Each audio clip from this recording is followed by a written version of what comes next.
and welcome to Global Eye with me, Parikshit Luthra. It's been 1 year of the Ukraine-Russia war, and EU and the United States and all Western allies have promised to keep up the support for Ukraine against Russia in this war.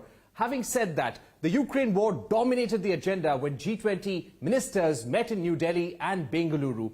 There was no communique, no consensus over the war. There were sharp differences on the wording of the communique as well. What's the way forward for geopolitics, for the Ukraine-Russia war, and what role can India play with its G20 presidency? With us today is the European Union High Representative on Foreign Affairs, Josep Borrell. Mr. Borrell, thank you very much for joining us here on CNBC-TV18. Thank you to you for this opportunity. Mr. Borrell, what was your message to India during its G20 presidency and the meetings here in New Delhi? That the European Union is very much engaged on the Russian aggression against Ukraine, but we don't forget the rest of the world. And there are many other places that needs that we engage with them. Among others, India, which is a privileged partner. India is going to play an important role on the world geopolitics, on this multipolar world, and we want to engage much more with India in order to try to solve the global problems. Mr. Borrell, what was your own message to Sergey Lavrov, to the Russian foreign minister, in the G20 meetings here in New Delhi?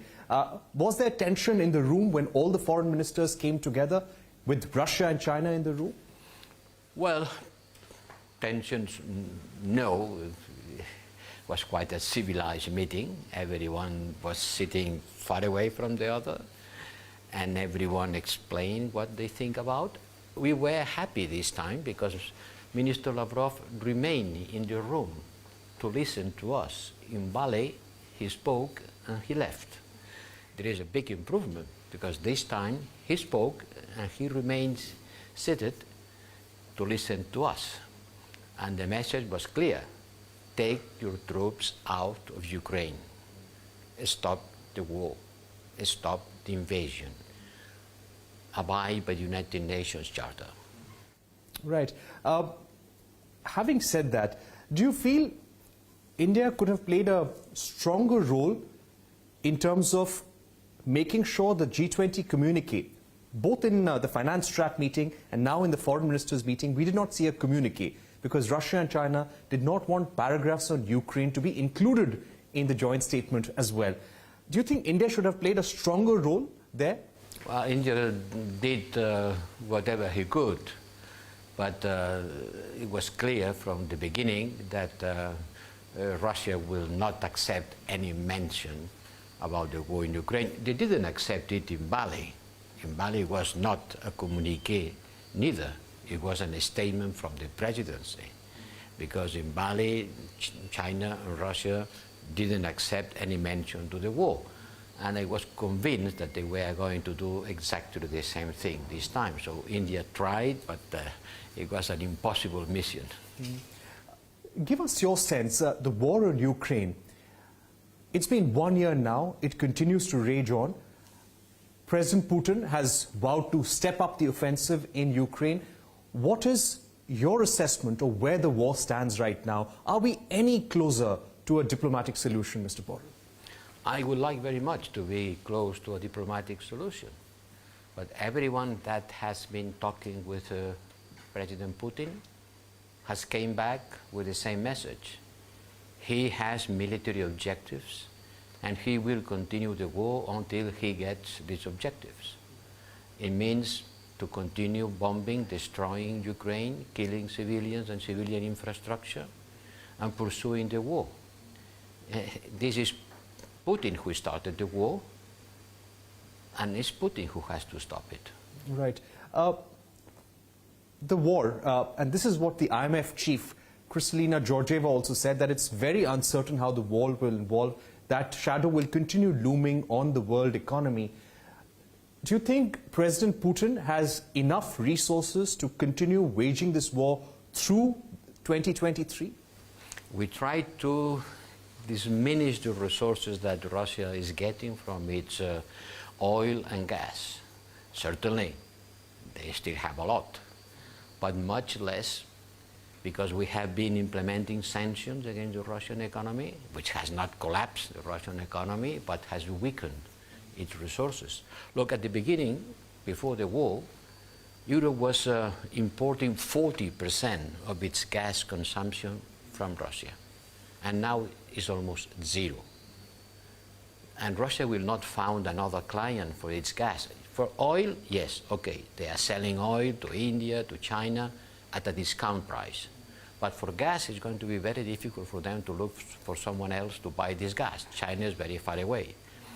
So yes, the Russian economy will be hit by our sanctions and by the war.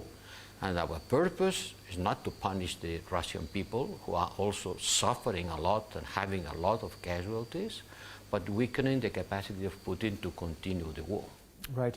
Also to ask you about what role can India play with its G20 presidency right now in terms of bringing this war to an end? Russia will not be convinced by nice words.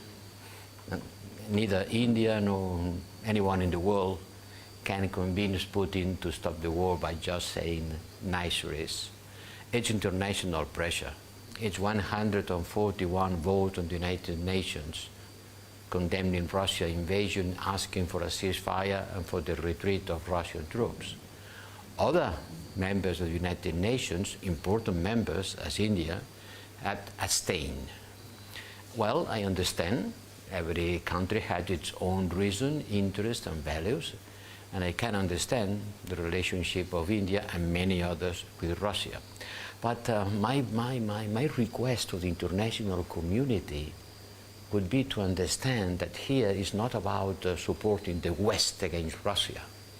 It's not the West against Russia or Russia against the West. It's about the Charter of the United Nations.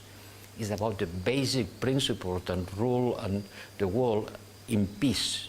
You cannot invade your neighbor. You cannot destroy your neighbor because you are stronger. If this is allowed, if everybody, because it's stronger than the neighbor, can invade the neighbor and destroy the country, if it is unable to conquer, what kind of a world are we going to live? What will be the next step in terms of putting more pressure on Russia as far as bringing the war is concerned, more sanctions on Russia? What are you considering, Mr. Borrell? Well, more sanctions. It's difficult to put more sanctions because after 10 packages, we have been sanctioning almost everything that we could sanction. Certainly, there are always loopholes, and we have to prevent circumvention of the sanctions that make the sanction useless. Someone is circumventing them. We have to continue with personal sanctions to the responsibles of what's happening, but we have already sanctioned more than 1,000 people and entities. The important thing is to maintain and continue our support to Ukraine, both military, economically, and humanitarian. Mr. Borrell, coming to the question of further support, you are trying to negotiate a deal, a common contract for supplying ammunition from EU nations to Ukraine in a continued manner, in a sustained manner. What is the status of that proposal? And number two, what about the request from Ukraine for fighter jets? Look, do you know how many artillery shots the Russian army shooting every day? 50,000. 50,000 artillery shots against Ukrainian cities every day. The Ukrainians need to resist and to answer these attacks. So they need ammunition, a lot of ammunition.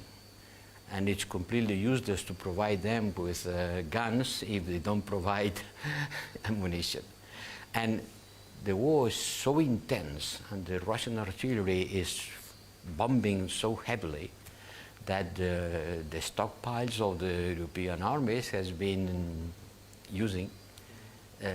providing to Ukraine very quickly. So yes, we have to provide more.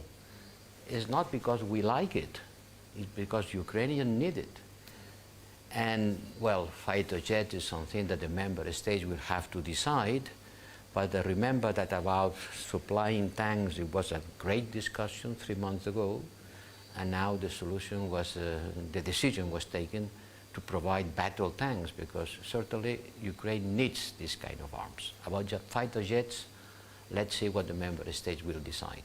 On the India-EU relationship, the bilateral partnership, you've been deepening the partnership a lot with the Indian government. Give us a sense of your priorities, of how you would like to evolve your relationship with India, considering the tensions with Russia, considering China's role in the world and China's expansionist tendencies as well. Which sectors, which areas would you like to see the relationship with you and India evolve?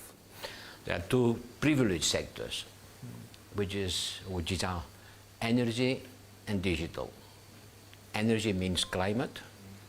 You know, India and China and other big countries will be key in order to stop the temperature in the atmosphere. And for that we need to establish a strong partnership. And we are doing that. I know that Germany, for example, has established a partnership with India in order to support Indian efforts to diminish the consumption of coal. We need to work closer with the countries that still are using a lot of hydrocarbons. Climate and energy, key. Digital, also key. You have a strong capacity on digital evolution. India has a lot of clever and well-trained people and firms which are at the forefront of the technical development. So on digital we can also work a lot. And the third issue in which we have to join our forces is on the way in which the world can be a better place to live. And a better place to live means first and foremost a peaceful place. My final question on the India-EU trade deal. Negotiations have begun. Do you see any roadblocks, any barriers to the trade deal right now? Are you hopeful that we will conclude it this year? It's not an easy thing. It's not an easy thing. This trade agreement has been pending for years. Then came the pandemic and everything stopped. Then came the war and everything was in trouble. But certainly between India and the European Union there are a lot of economic complementarities, a lot of opportunities for investment. So there are three deals which are on the pipeline. One is the trade agreement, another is the protection of investment, and the third one is in general economic cooperation in multiple sectors in which it would be much better for both if we could advance in our economic partnership. It is on the file, and I hope that in the next month we will show some progress on this file. Representative Borrell, thank you so much for speaking to CNBC-TV18, giving us your view on where we stand 1 year after the Ukraine-Russia war and the role that India needs to play with its G20 presidency in possibly bringing the war to an end. Thanks once again for being with us here on CNBC.